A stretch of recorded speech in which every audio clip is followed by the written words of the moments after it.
Abdou a 11 ans. Il est né à l'extrême nord Cameroun, dans le village de Makilingaï. Il est descendant du peuple Peul, les derniers chevaliers d'Afrique noire. Abdou s'occupe des chevaux, mais il n'a pas encore eu le droit de les monter.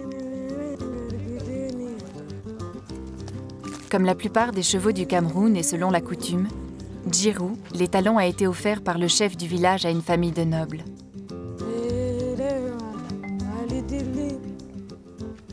C'est le chef qui a donné ce cheval à mon grand-père. Mais mon grand-père a mal aux jambes, il ne peut plus monter. Mon grand-père a dit que si j'apprenais vite à monter à cheval et si je devenais un bon pisteur, Djirou serait à moi pour toujours. Il sait beaucoup de choses, mon grand-père. C'est lui qui va m'apprendre. Et peut-être qu'un jour, ce cheval sera à moi.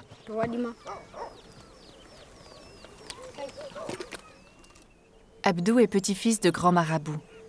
Dès demain matin, Abdou va enfin avoir le droit d'apprendre à monter à cheval sous l'œil attentif de son grand-père. Ensemble, ils vont s'attacher à maintenir encore quelque temps le mythe des chevaliers d'Afrique noire. J'ai vu des chevaux chez mon père, chez mon grand-père. Je ne peux pas laisser tout ça se perdre. Le cheval, c'est très important pour nous. Abdou, comme tous les hommes de la famille, dort dehors auprès des troupeaux. Ce matin, il est pressé de ranger son couchage pour rejoindre son grand-père et monter Djirou pour la première fois. Mon grand-père est très important pour moi. Il m'apprend à monter à cheval, il sait beaucoup de choses. Je sais qu'avec lui, j'apprendrai vite. Les sages du Lamido aussi vont m'apprendre des choses importantes, afin de protéger mon troupeau et ceux de mes voisins.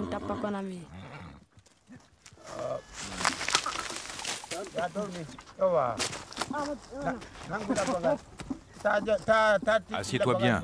Tu as un long chemin à faire. Que ton dos soit son dos, que tes fesses soient ses jambes.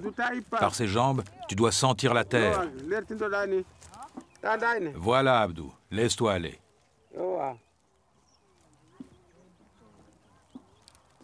Ramène-le par là. Sois tranquille.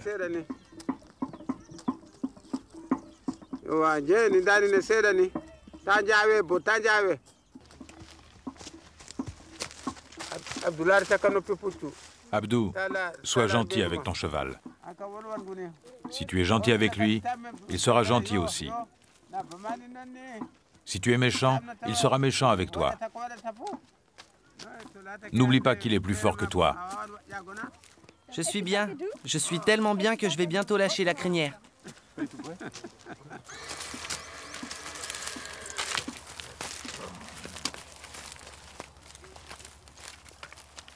Il n'y a que les vieux d'avant qui vivaient avec le bétail et les chevaux qui savent les écouter pour les soigner. Les jeunes aujourd'hui ne connaissent que les motos, les autos. Je ne peux pas accepter ça, car les chevaux sont très importants pour nous.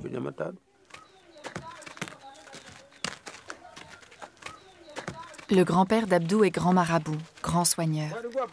Il a reçu les secrets ancestraux dont Abdou est l'héritier.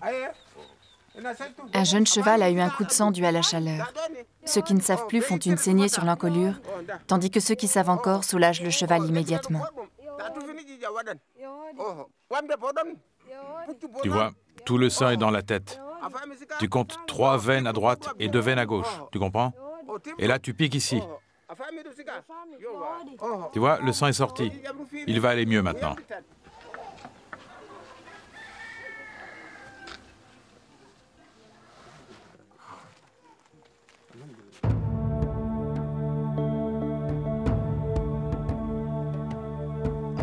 Le vieil homme a hérité de ses ancêtres Peuls leur savoir d'éleveur. Ils étaient nomades et convoyaient le bétail, leur seule richesse, d'une contrée à l'autre. La rencontre avec les chevaux allait bouleverser leur mode de vie. Ils devinrent rapidement d'excellents cavaliers et se muèrent en guerriers redoutables pour asservir les populations rencontrées et les convertir à l'islam. Partis du Mali aux alentours du XVe siècle, ils rayonnèrent à travers toute l'Afrique. Grâce aux chevaux, ils purent enfin se sédentariser et faire du Nord Cameroun leur royaume.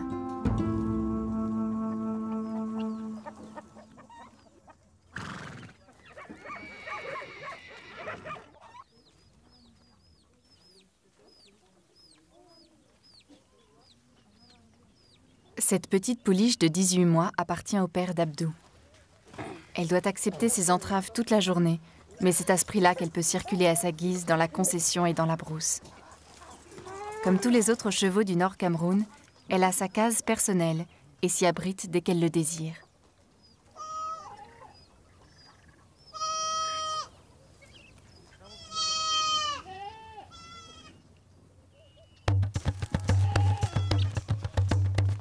Abdou n'est pas très à l'aise avec elle, mais dans le cadre de son instruction, il doit maintenant aller la chercher dans la brousse.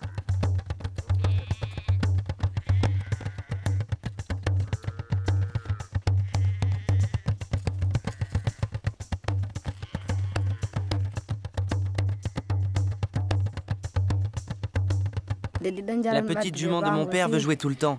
Un jour, il faudra que je sois plus fort qu'elle. Sinon, je n'aurai plus qu'à apprendre à dresser des lézards.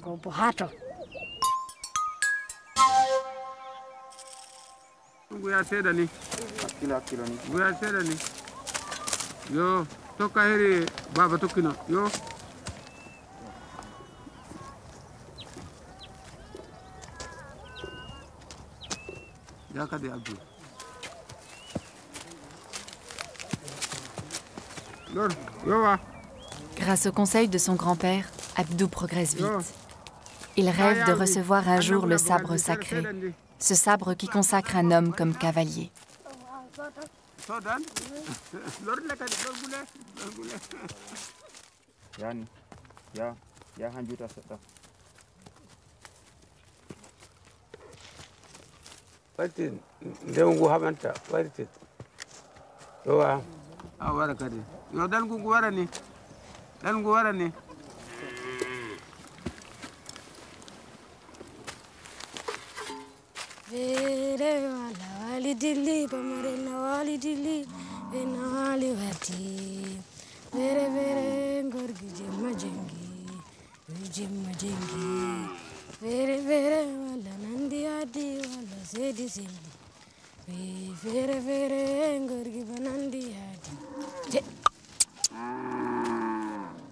La nuit sépare les familles. Les femmes dorment et mangent entre elles dans leurs cases. Les hommes, eux, se répartissent autour des troupeaux. Avant de dormir près d'eux, Abdou doit enfermer pour la nuit la pouliche dans sa case.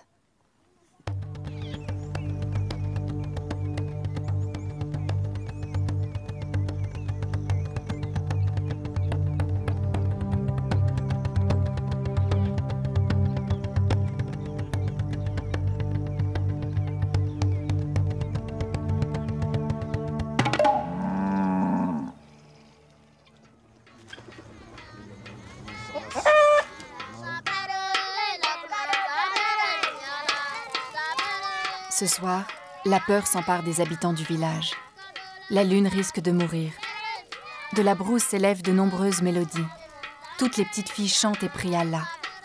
Soir d'éclipse, soir d'angoisse, mais aussi d'espoir. Les hommes savent que demain matin, si Allah leur rend la lune, il aura aussi rendu une grande énergie aux animaux.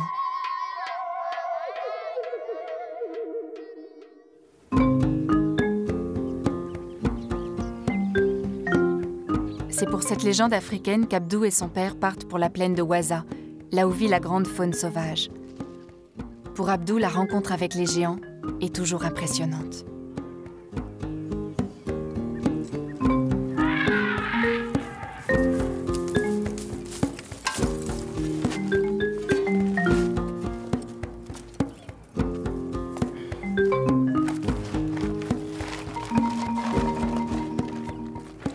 Abdou, laisse les chevaux là, c'est plus prudent.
Avec mon père, je suis venu ramasser la bouse des éléphants, parce qu'hier, la lune a disparu.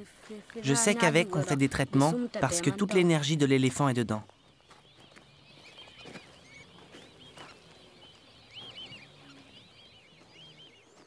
Mon grand-père connaît ces secrets. Il va souvent en ramasser. Il sait comment l'utiliser. Moi, je ne sais pas. Est-ce que je devrais tout savoir déjà ?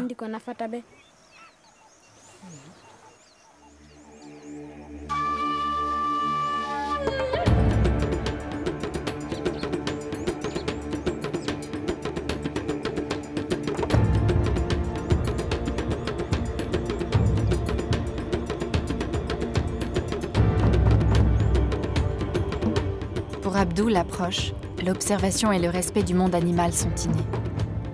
Une mère girafe qui enfante, 2 petites pattes qui dépassent. Abdou sait, il doit partir.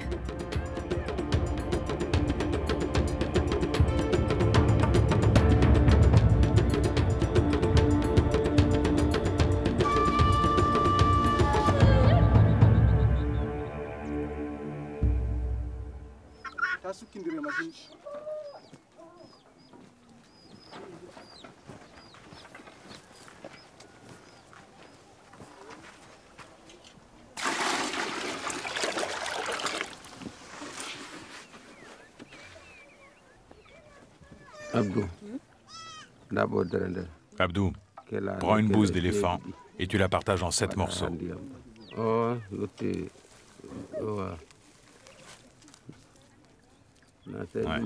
Rajoute encore 7 morceaux.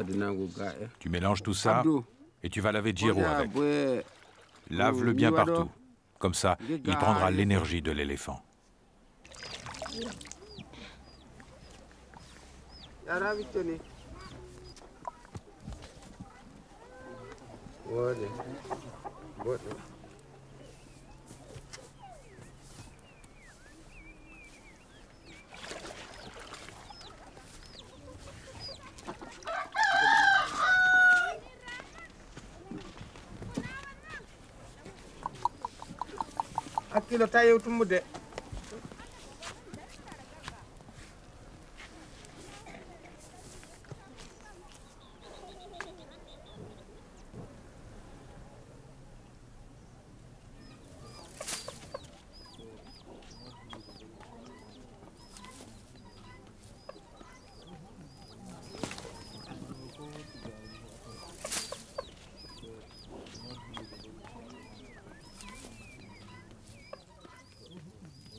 Djiro vient d'une longue lignée de chevaux d'origine soudanaise. Noir sur le dos, blanc aux jambes, il est un magnifique représentant de la race du cheval camerounais. Tête au chanfrein busqué, oreilles légèrement pointées vers l'intérieur, il a une allure guerrière qu'il déploie dans tous ses déplacements. Généralement, les chevaux appartiennent au chef, au roi, qui est appelé ici le lamido. Si aujourd'hui il y a encore des chevaux dans les chefferies, c'est pour rappeler au monde le souvenir des ancêtres guerriers. Ils sont indispensables à la célébration de l'histoire militaire et servent de plus en plus rarement à régler les conflits claniques.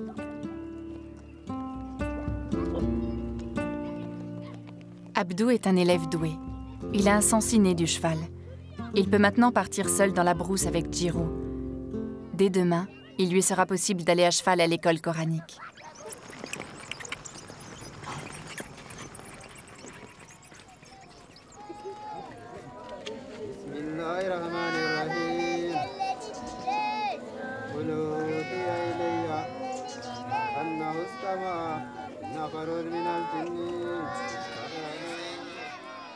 Le Coran n'oublie pas les chevaux dans ses textes. Ainsi, dans le verset 8, sonate 16, il est dit « Allah a créé les chevaux pour que vous les montiez pour la para. » D'autres lignes leur sont consacrées et donnent aux chevaux l'indispensable présence auprès des hommes.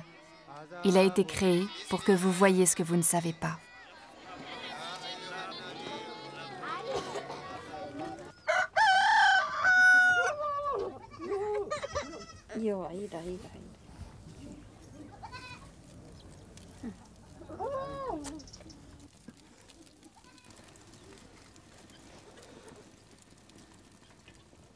En cas de famine, si je n'ai qu'une tasse de mil, je donne la moitié à mon cheval. On fait moitié-moitié. En fait, Abdou apprendra que chez les Peuls, en cas de restriction alimentaire, c'est une part complète de mil qui est donnée aux chevaux.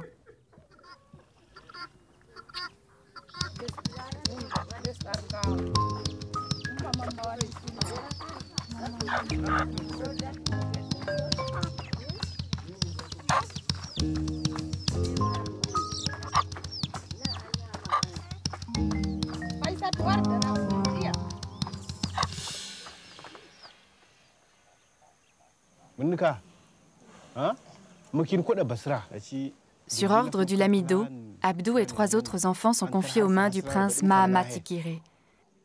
C'est un remarquable cavalier pisteur qui a tenu dans ses mains le sabre sacré.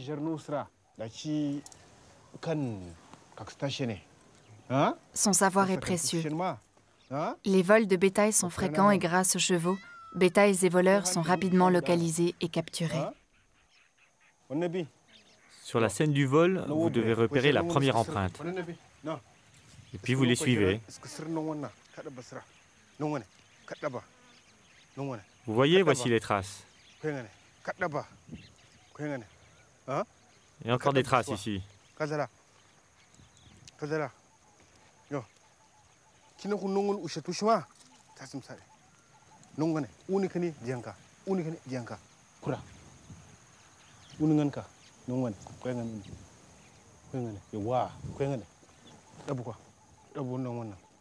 Bercés par les témoignages du prince, les 3 garçons ont des rêves de poursuite, de traque et de capture.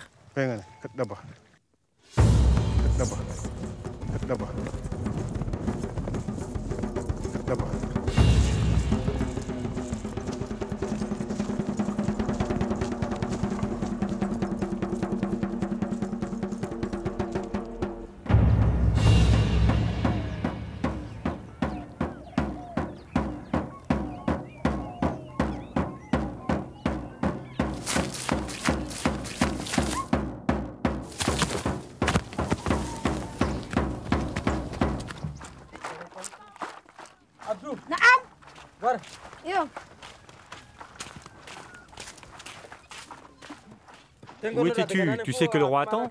Va te changer. Le jour tant attendu est enfin là. Abdou va être reçu à la chefferie avec son père, comme un homme.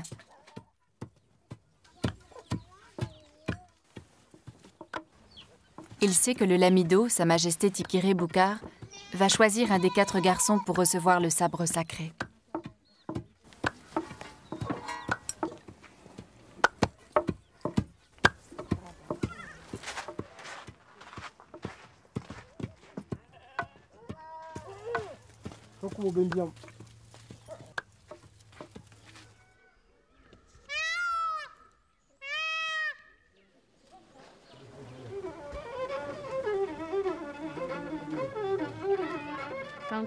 Le Lamido, c'est notre chef à tous. C'est notre père à tous.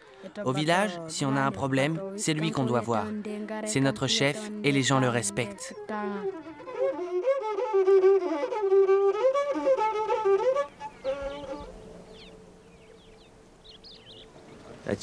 Aujourd'hui, les enfants sont venus avec leur père. Ils ont l'âge pour hériter de nos rites et de nos coutumes. Ces enfants vont apprendre à défendre notre village et chasser les voleurs de bétail.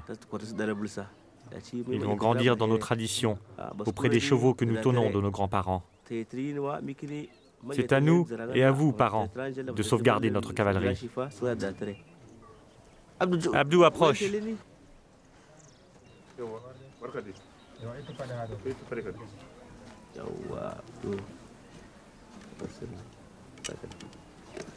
Je sais que tu as très vite progressé. Reçois cette épée. Va et sois responsable du cheval de ton chef.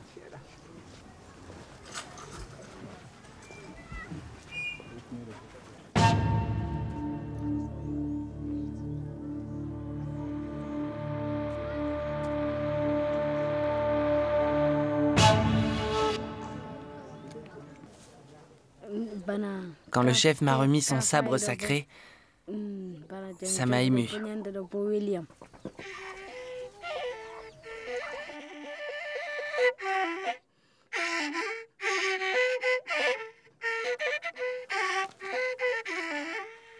Abdou doit apprendre à respecter l'ordre d'harnachement d'un cheval pour la parade. Les armoiries et les tenues sont gardées précieusement dans un coffre. Pour Djiro aussi, c'est une surprise. Et son jeune maître se veut rassurant.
Au Nord Cameroun, les fantasias accompagnent toujours un événement officiel.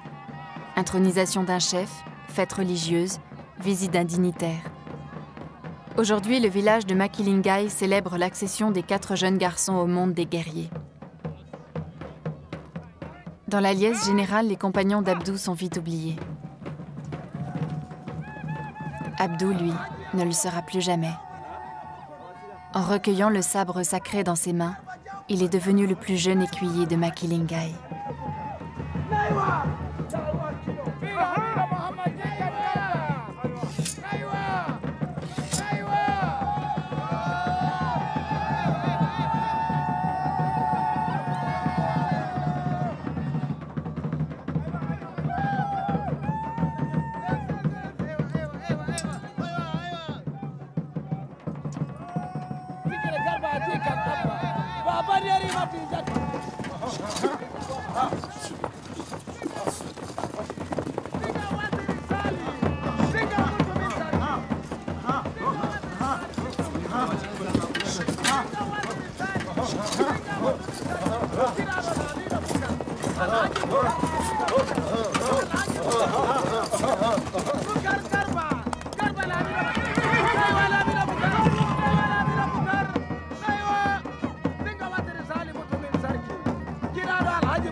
J'ai tout appris à mon fils Bakary.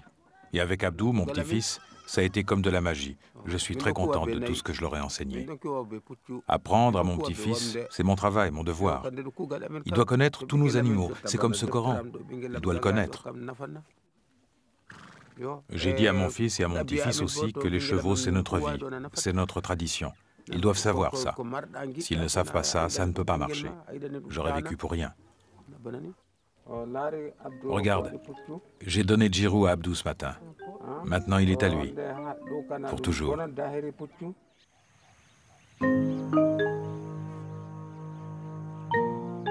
Abdou et Djiro.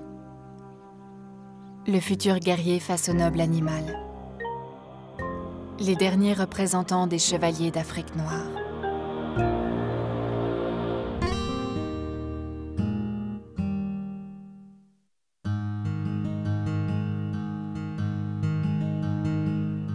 On appelle le Lesotho le royaume dans le ciel. Ce petit pays situé en plein cœur de l'Afrique du Sud n'est constitué que de montagnes et de hauts plateaux. Les habitants du Lesotho s'appellent les Basuto.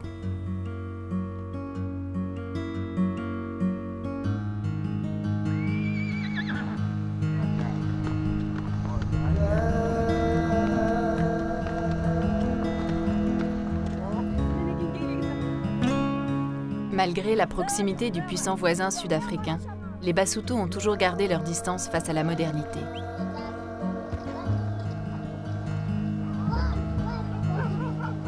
Pour eux, le cheval représente l'unique moyen d'existence. Il accompagne la vie d'un Basuto jusqu'au bout. Pourtant, certains soirs à Malealea, un petit village perché à 2300 mètres d'altitude, se déroule un spectacle bien étrange. Ici, un cavalier tente de mystérieuses acrobaties. La scène offre aux villageois une vision pour le moins surréaliste.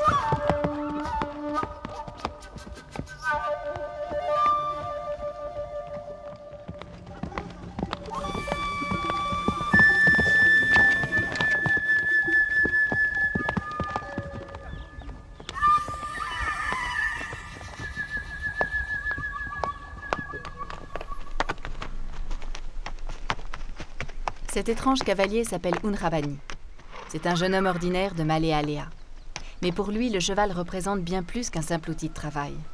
C'est une véritable passion qui avait pourtant mal commencé. Quand j'étais jeune, j'avais très peur des chevaux. Je préférais les ânes. Mais quand je voyais tous mes copains à cheval, je les enviais. J'avais honte de ça. Alors il a fallu que je me force à monter à cheval.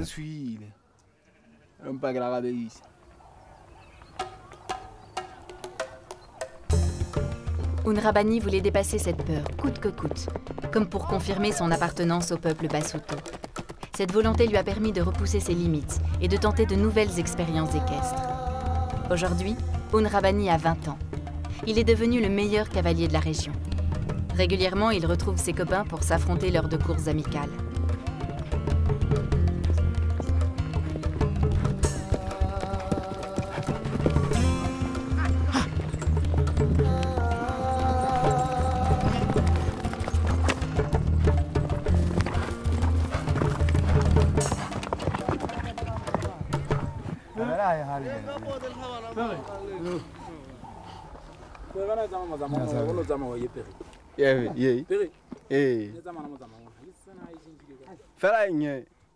Tu te rappelles à la dernière course? Il y avait ce cheval noir. Je l'ai battu 3 fois de suite. Tout le monde pensait que c'était parce que son cavalier était mauvais. Moi, je suis sûr que même avec un autre cavalier, c'est mon cheval qui aurait gagné. Je vais aller rendre visite à Tsile, car il devait venir nous rejoindre et il n'est pas venu.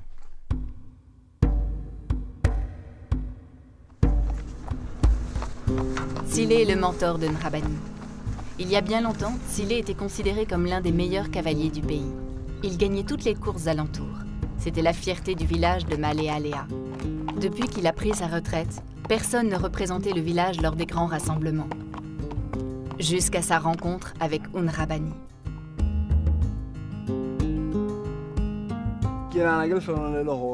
Je connaissais Tsile de réputation. Il a les plus beaux chevaux de la région.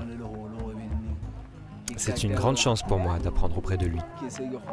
Je pense qu'il est très généreux, car il me transmet tout son savoir, sans retenue.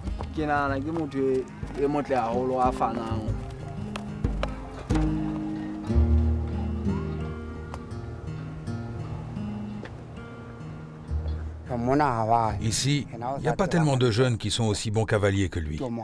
Les autres jeunes du village ne sont pas des passionnés de la course. Lui, il est comme moi. On a vraiment la course dans le sang. Je suis très heureux de pouvoir apprendre à Unrabani tout ce que je sais sur les chevaux. C'est bon pour perpétuer les traditions de ce pays. Ce jour-là, ils se retrouvent pour parler de la prochaine course. C'est un rendez-vous très important pour Unrabani, car la course est renommée. Pour s'y rendre, le voyage sera long.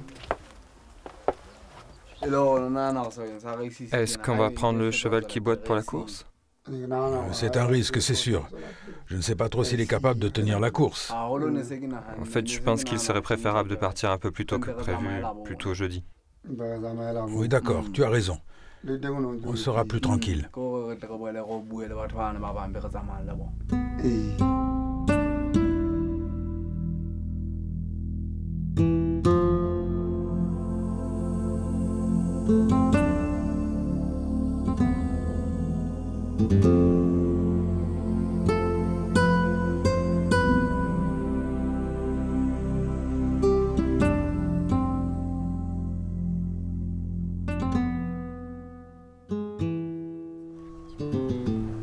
Le lendemain, il reste à affiner quelques points techniques avant la course.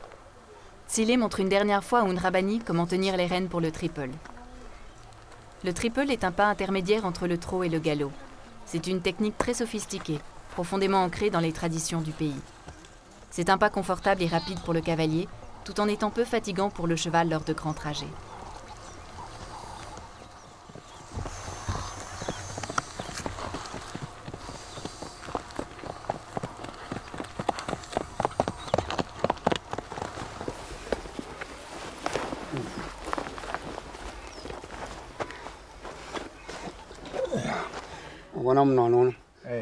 Tu fais passer les rênes entre ces deux doigts-là, comme ça. Et quand tu tires les deux rênes ensemble, la tête du cheval reste bien droite.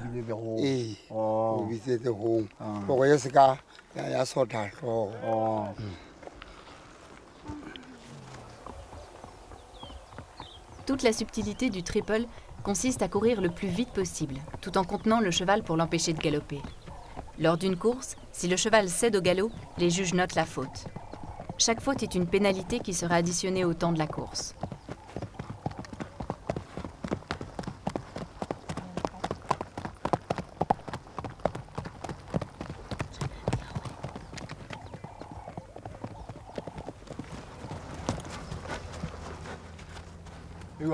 C'était comment? C'était bien. Tiens bien tes rênes. C'est ce qui permet au cheval de faire de grandes enjambées et de garder le rythme. Je pense que tu es prêt pour la course. Au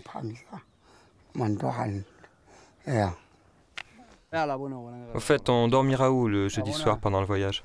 On va s'arrêter à Motibé. C'est un petit village, tu verras.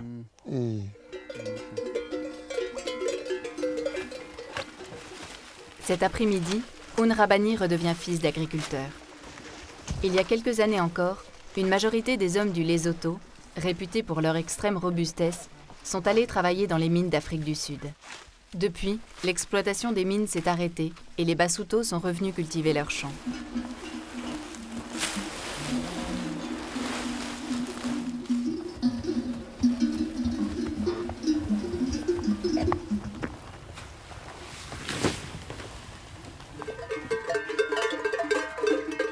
Après la récolte, atelier couture.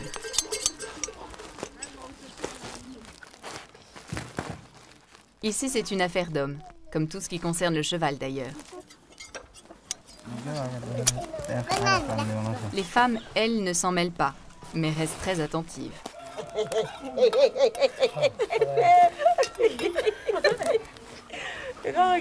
Tous les ans, à l'approche de l'hiver, les Basutos fabriquent à leur manière des manteaux pour leurs chevaux. Ils n'ont pas d'écurie et les températures atteignent facilement les moins 10 degrés.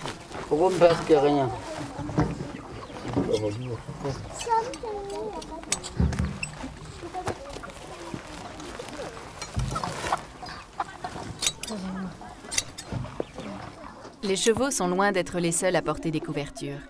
Chaque homme en reçoit une à sa naissance et la portera tout au long de son existence. Elle permet d'affronter les grands froids de l'hiver, mais également de s'isoler des grandes chaleurs de l'été. Pour les Basutos, la couverture est aussi une façon de s'identifier.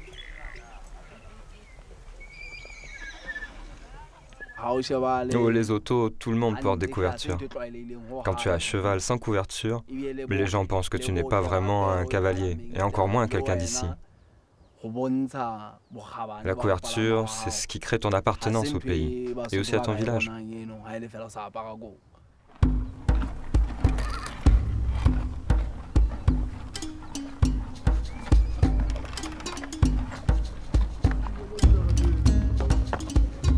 C'est le jour du grand départ. Tsilé et Unrabani sont accompagnés de leur ami Leboela. Durant 2 jours complets, ils vont parcourir plus de 150 km à travers les montagnes pour atteindre Semongkong, la ville où se déroulera la course.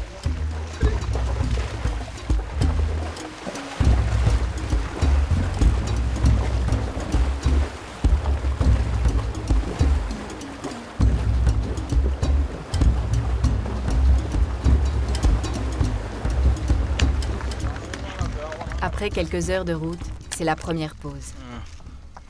On a oublié de prendre des allumettes. Ah, on va le regretter.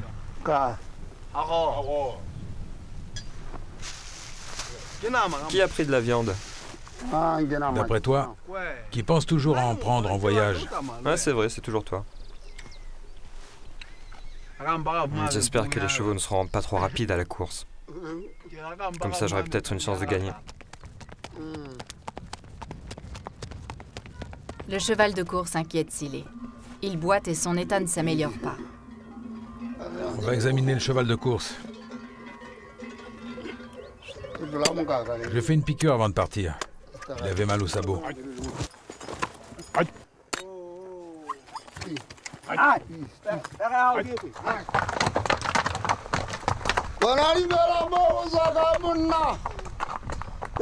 Lors des grands voyages, une tradition consiste à clamer des poèmes tout au long du chemin. Si les paroles se réfèrent à des légendes équestres ancestrales, la mélodie, elle, encourage les chevaux et les cavaliers face à l'immensité du paysage.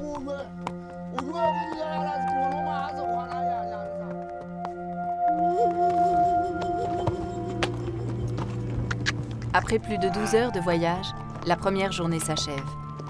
Comme prévu, ils dormiront à Motibé, un petit village isolé en pleine montagne. C'est là que vit une cousine éloignée de Tsilé.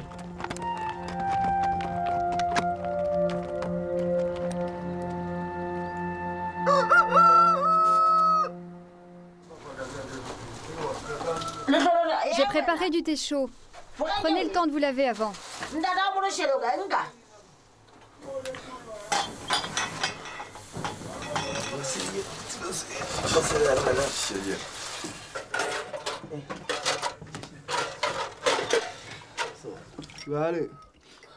Tu crois qu'on va marcher combien de temps ce matin? Au moins 4 ou 5 heures.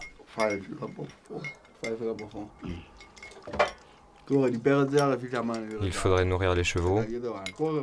J'espère qu'on va trouver du foin là-bas. Il faudra le mélanger avec du son.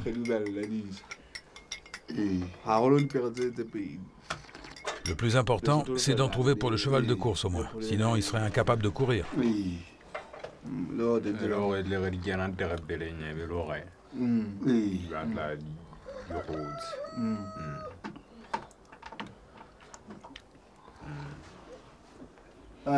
Bon, on y va?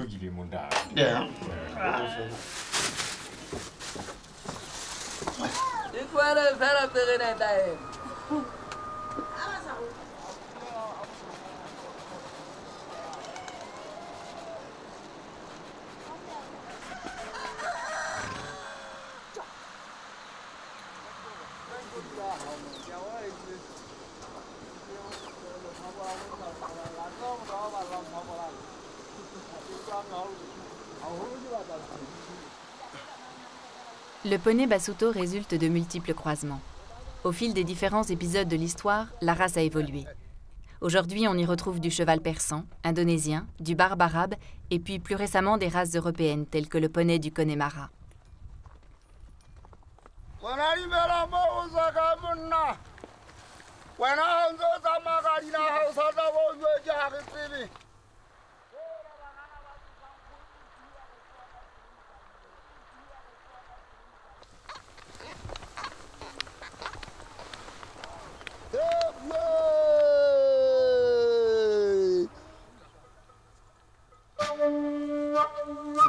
Voilà, c'est Mong Kong. Ici, il fait beaucoup plus froid car il n'y a aucun arbre. C'est un vrai problème pour eux.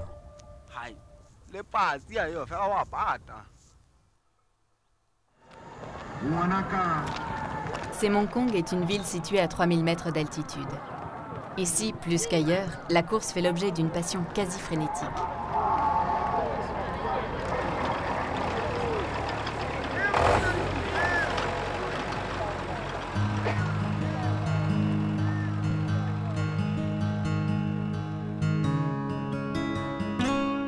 À quelques encablures de Sémonkong se trouvent les chutes de Maletsunyane, parmi les plus hautes d'Afrique. Le lendemain matin, Unrabani et Tsilé, un peu fourbus par les 2 jours de voyage, viennent s'y ressourcer avant la course.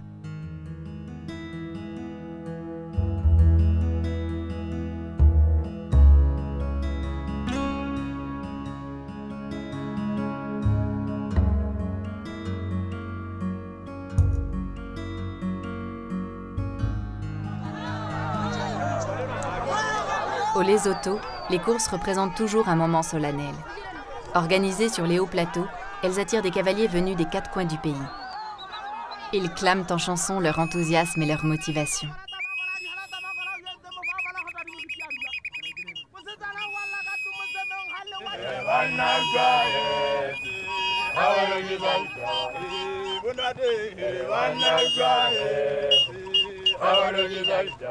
Tout au long de l'année, chaque région organise des courses, à tour de rôle. Chacun est fier de défendre les couleurs de son village. Unrabani est impatient de se frotter aux meilleurs cavaliers de la région.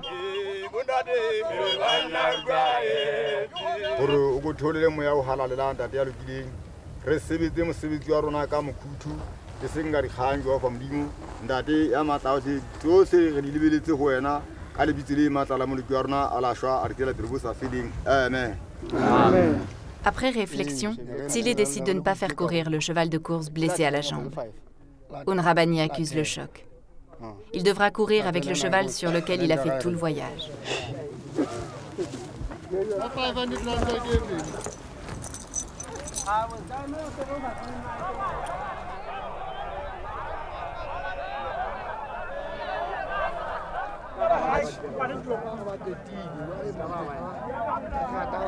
L'épreuve se déroule en 2 manches.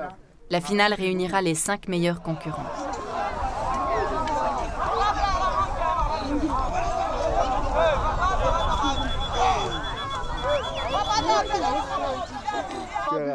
C'est difficile de dire ce que je ressens.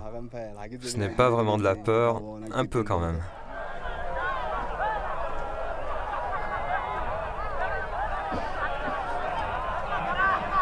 Le départ de la première manche vient d'être donné. Unrabani n'en fait pas partie.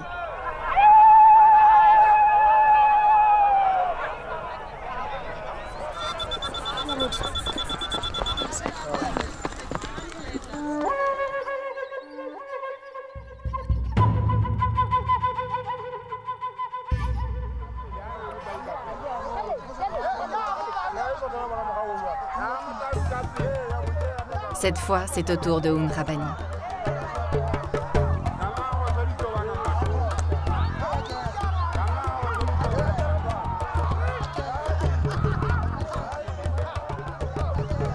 Après un mauvais départ, il remonte sur ses concurrents.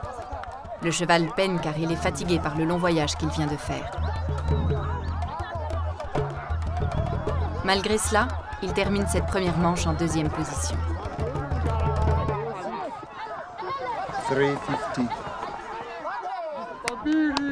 Bravo, tu as bien couru. On va sûrement aller en finale. Ouais, j'espère. Je pense que tu vas être sélectionné. Qu'est-ce qu'on attend alors? On attend la décision des juges.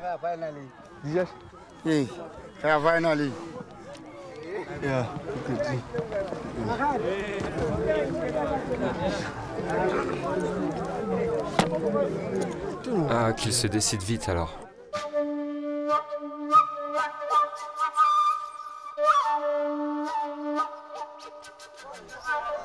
Cinq chevaux ont été sélectionnés pour la finale. Les numéros 1, 2, 3, 5 et 6. En place. Le départ de la finale est donné.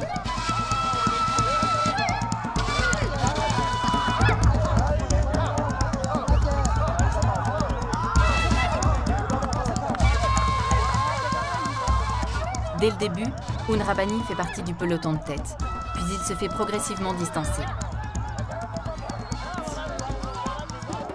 Les premiers chevaux sont plus rapides, mais cèdent à la tentation du galop.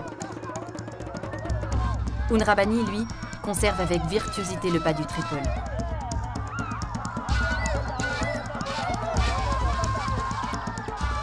Après quelques centaines de mètres, il remonte progressivement sur les chevaux de tête.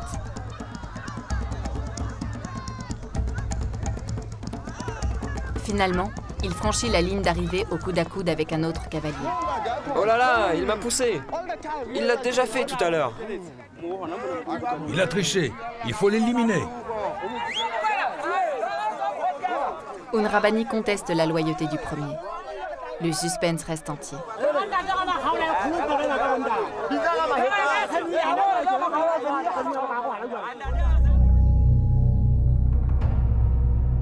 Pour les juges, la décision n'est pas facile à prendre, car désigner le vainqueur représente un enjeu de taille.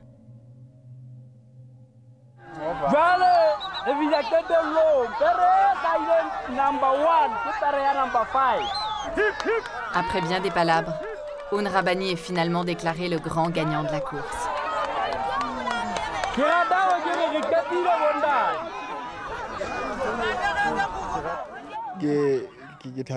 Je suis vraiment content, car j'ai fait un long voyage pour venir jusqu'ici. Je ne savais pas du tout comment ça allait se passer. Maintenant, je vais continuer à participer à des courses en triple pour représenter mon village. Sa victoire, je la considère un peu comme la mienne, car c'est moi qui lui ai appris. Je vais continuer à l'entraîner pour qu'il gagne encore. J'ai vraiment trouvé mon successeur. Aujourd'hui, Un Rabbani a la sensation d'être devenu un vrai cavalier Basuto, comme une revanche sur ce petit garçon peureux qu'il était.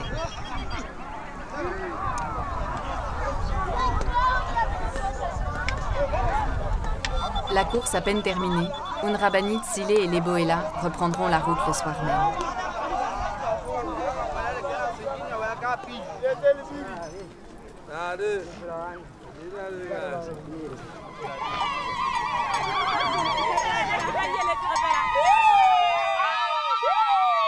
Après 48 heures de voyage, ils arrivent enfin à Malé Alea.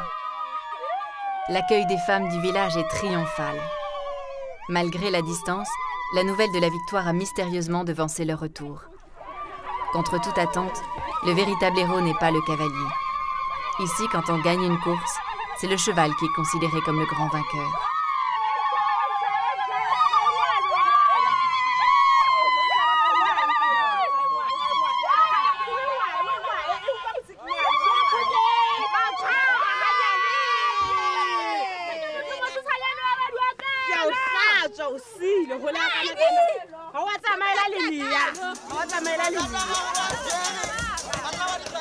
Ce soir-là, à Malé Alea, l'humeur est à la fête.